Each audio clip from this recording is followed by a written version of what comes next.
Bienvenue à nouveau dans cette playlist sur le guide chaton, les essentiels à avoir et à savoir avant d'adopter un chaton Ecoba. Donc comme prévu, on va parler de l'alimentation.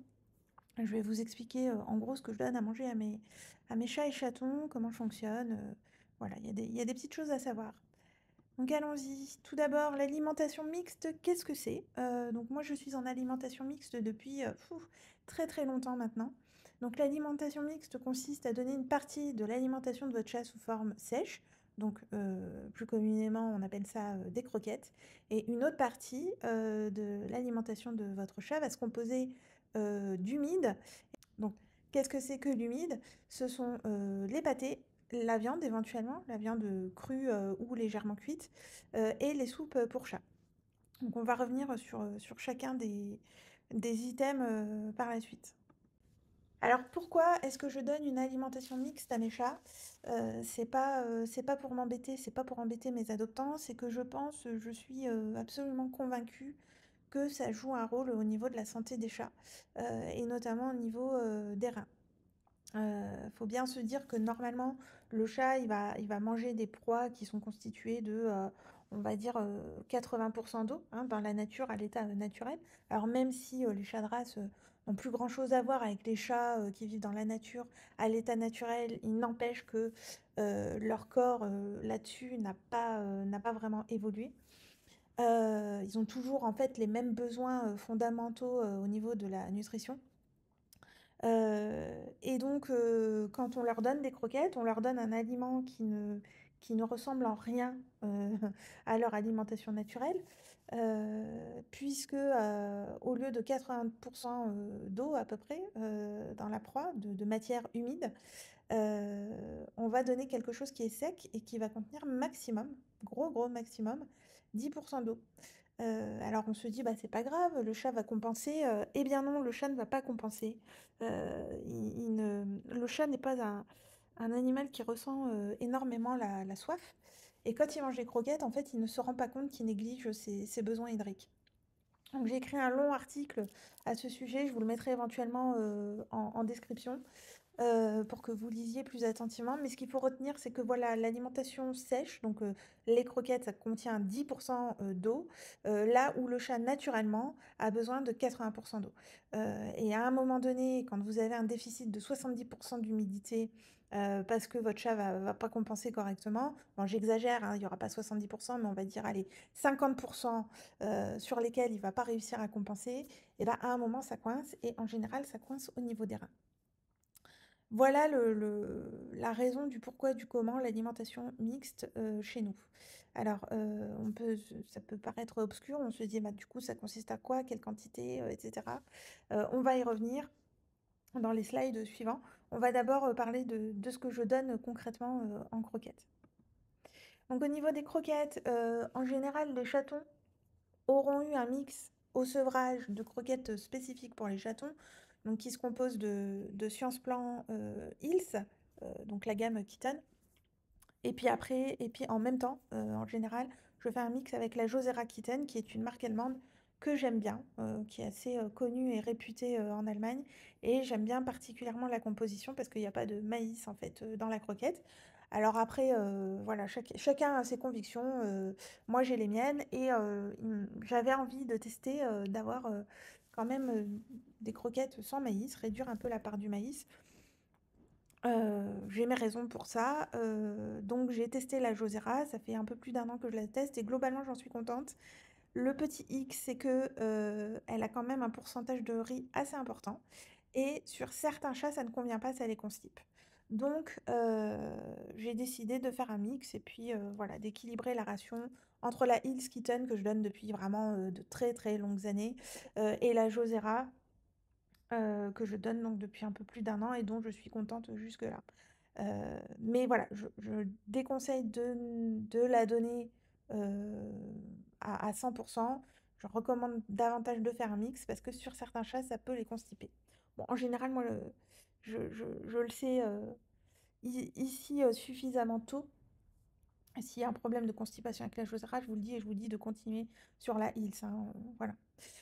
Ensuite en croquettes adultes, donc croquettes que les chatons auront commencé quand même à picorer ici puisqu'ils vont dans le bol des adultes une fois qu'ils se baladent un petit peu plus, loin que le nid, et qu'ils sont quand même bien, comment dire? Bien, habitués à la croquette, donc chatons. Ils vont commencer tout doucement vers la fin, avant de partir de la maison, ils auront commencé à picorer les croquettes des adultes. En général, ils aiment bien. Voilà. Et donc, les croquettes adultes, je donne là encore depuis plusieurs années la marque Hills, donc trois gammes principalement, enfin principalement la gamme simple adulte 1-6 ans. Et puis après, pour certains chats qui ont des besoins particuliers, je vais donner la Oral Care. Donc ça, c'est pour les chats qui font plus de tartre que les autres. Ça arrive, hein, c'est une caractéristique individuelle. Et puis après les longueurs, je vais aussi facilement donner la Airball Indoor. Voilà. Mais à l'année, on va dire que à 90%, ils ont la Hills adulte 1-6 ans. En complément donc de ces croquettes de marque Hills, je donne depuis, bah, pareil, à peu près un an, la Concept for Life. Enfin, un an en 2025, hein, donc selon quand vous regardez cette vidéo, ça fera peut-être plus longtemps. Donc je vous disais la Concept for Life. Donc je donne 2 gammes, la gamme calme et la gamme sensitive cats. Alors la calme, à la base, je l'ai achetée vraiment pour des besoins d'éleveur, c'est-à-dire que, c'est une croquette qui est faite pour apaiser, au niveau, du stress, en fait, les chats. Et forcément quand vous avez un élevage, vous avez des groupes de chats qui sont, plus conséquents que dans une maison, ordinaire, et donc il peut y avoir des petites tensions. Et donc c'est pour ça que j'ai acheté cette gamme-là, calme, et franchement j'en suis très, très contente. Alors je me suis tournée, sur cette croquette notamment parce qu'il y avait la gamme calme, mais aussi parce que j'ai remarqué qu'il y avait, pas ou peu de maïs dans ces croquettes. Donc là encore ça m'intéressait comme pour les gammes, chatons.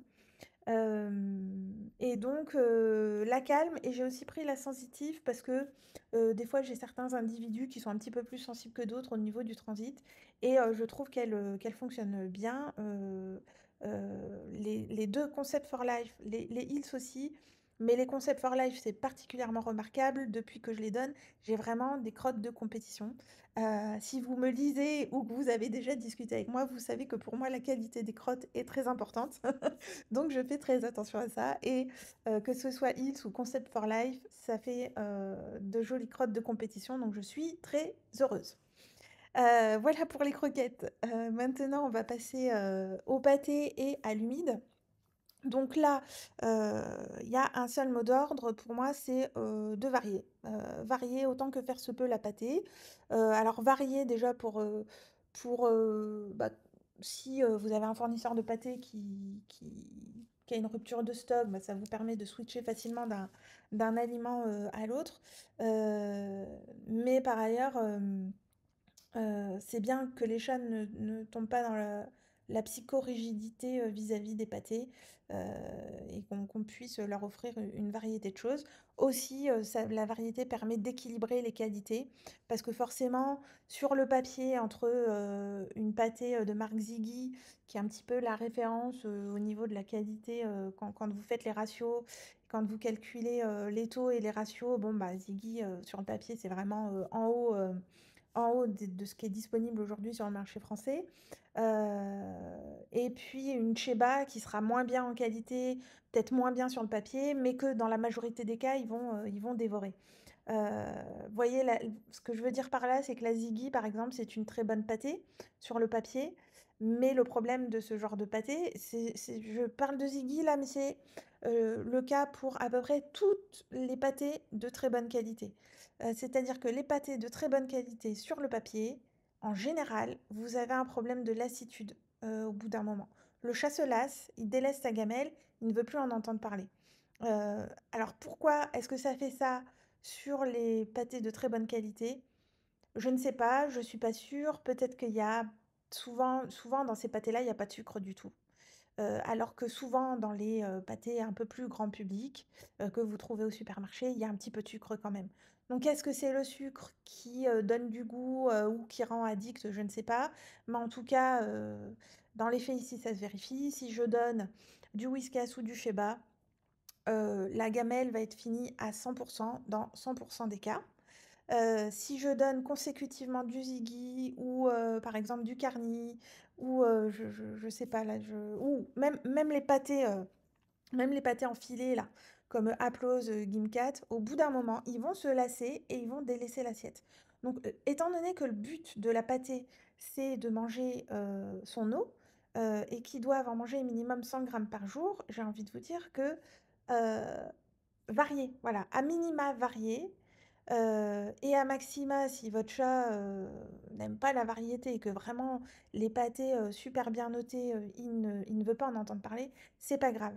La pire des pâtés sera toujours meilleure que la meilleure des croquettes, notamment à cause de l'eau. Voilà, il y a pas à tortiller. Quand votre chat il mange de la pâtée, je peux vous en parler en connaissance de cause parce qu'en fait j'ai fait mes premières années d'élevage sans pâté. Heu et le changement a été assez, flagrant, depuis que je donne de la pâtée en quantité.